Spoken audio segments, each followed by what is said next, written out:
Hello, നമ്മുടെ 5 മക്കളും വലുതായി കേട്ടോ. ഇതെങ്ങനെ ബെഡിലൊക്കെ കയറാൻ തുടങ്ങി. കയറിയതല്ല, ഞാൻ കയറ്റി ഇരുത്തിയതാണ്.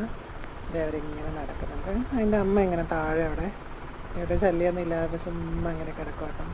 ഇവരാർക്കെങ്കിലും കൊടുക്കട്ടെ, എന്താണ് ഇത്രയും നിർത്താനല്ലോ ഇതില്ലല്ലോ നമുക്കിവിടെ. ആർക്കെങ്കിലും അറിയുന്നവർക്ക് കൊടുക്കാമെന്ന് കണ്ടേ.